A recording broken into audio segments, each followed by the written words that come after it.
Welcome to Tony studio TV.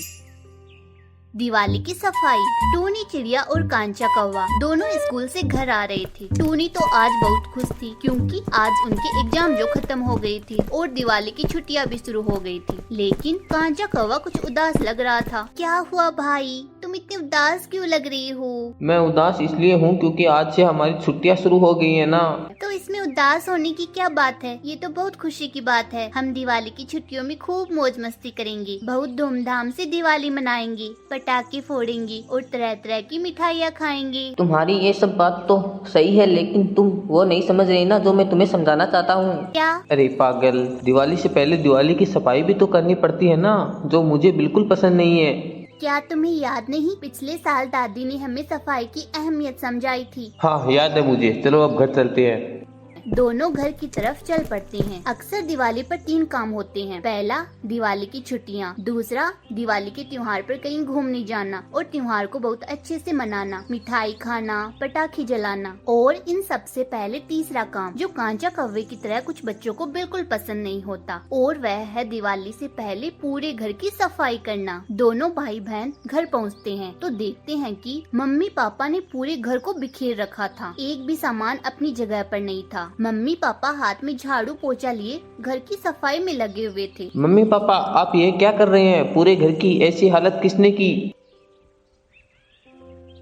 बेटा, दिवाली आने वाली है ना, इसलिए हम दिवाली की सफाई कर रहे हैं। तुम दोनों भी जल्दी से फ्रेश होकर और खाना खाकर आ जाओ। तुम भी हमारी सफाई में मदद करो। पापा की बात सुनते ही टूनी फटाफट अपने कमरे में जाती है और अपना सारा काम खत्म करके मम्मी पापा की मदद करने लग जाती है। लेकिन कांचा कौवा अभी भी वहीं खड़ा उन्हें देख रहा था। टूनी बहुत उत्साह के साथ सफाई करने लगती है। वह पूरे हॉल में उड़ उड़ कर सफाई करने लगी। उसने सारी धूल मिट्टी और जाले साफ कर दिए। फिर जब वह नीचे आकर अलमारी की सफाई कर रही थी तब वह अचानक खुशी से उछल पड़ी क्योंकि उससे एक कार मिलती है। क्या हुआ टुन्नी, तुम इतनी खुश क्यों हो रही हो? देखो मम्मी, मुझे कितनी अच्छी कार मिली है। अरे ये कार तो मेरी है, मुझे दे दो। नहीं टोनी, यह कार तुम्हें मिली है, इसलिए है तुम ही रखो। ठीक है पापा। और कांचा बेटा, अगर तुम्हें भी तुम्हारी पुरानी चीज वापस ढूंढनी है तो जल्दी से काम पे लग जाओ। कांचा कौवा सोचता है कि मुझे भी अच्छी अच्छी चीजें मिलेगी, इसलिए वह भी फटाफट काम पर लग जाता है। अब दोनों भाई बहन में कंपटीशन शुरू हो जाता है। दोनों मन लगाकर सफाई करते हैं। कांचा को पुराने कपड़ों के ढेर से अपनी फेवरेट टी शर्ट मिल जाती है जिसे वह बहुत दिनों से ढूंढ रहा था। पूरे हॉल की सफाई हो गई थी। अब टूनी और कांचे कौवे के कमरे की सफाई करनी थी। मम्मी पापा के साथ फिर से दोनों भाई बहन काम पर लग गए। जो ज्यादा अच्छे तरह से सफाई करेगा और ज्यादा चीज ढूंढेगा वह आज का सफाई का विजेता बनेगा।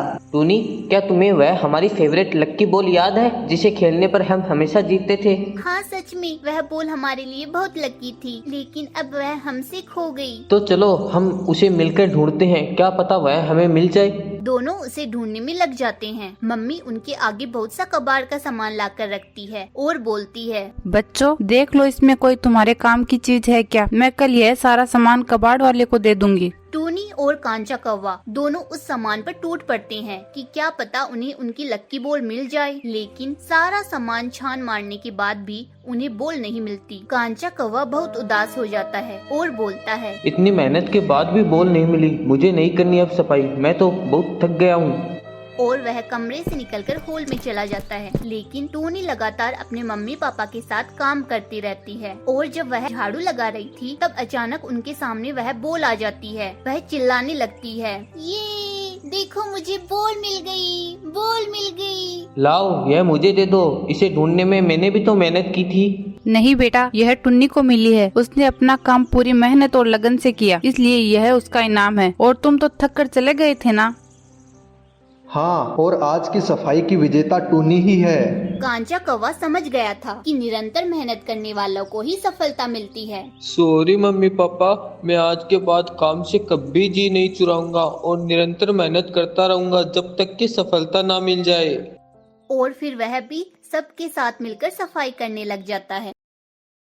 टूनी की गायों की बीमारी। टूनी चिड़िया एक गांव में अपने माता पिता के साथ रहती थी। टूनी के पिता की दूध की डेयरी थी। उनके पास 4 गाय थी। वे ही सारे गांव में दूध बेचती थी। टूनी भी उनके इस काम में मदद करती थी। टूनी को गाय को चारा खिलाना, उनके साथ समय बिताना बहुत पसंद था। दूध बेचकर जो पैसे मिलते थे उसी से टूनी के परिवार का गुजर बसर होता था। एक दिन टूनी गाय को चारा खिला रही थी तो देखती है कि गाय के पूरे शरीर पर छाले ही छाले हो गए हैं। टूनी चिड़िया दौड़कर अपने पिता के पास जाती है और बोलती है, जल्दी चलिए पिताजी, देखिए हमारी गाय को क्या हो गया है। लक्की कबूतर टूनी चिड़िया के साथ गाय के पास पहुंचता है। देखिए हमारी गाय के शरीर पर छाले हो गए हैं। तुम इतना घबरा क्यों रही हो? गायों में ऐसी छोटी मोटी बीमारियां तो होती रहती है। हम इसे अच्छे से नहला देंगे तो ठीक हो जाएगी। लक्की कबूतर और टूनी दोनों मिलकर गाय को नहला देते हैं। अगले दिन सुबह जब टूनी गाय को चारा खिलाने जाती है तो देखती है कि उसकी वह गाय जिसको छाले हुए थे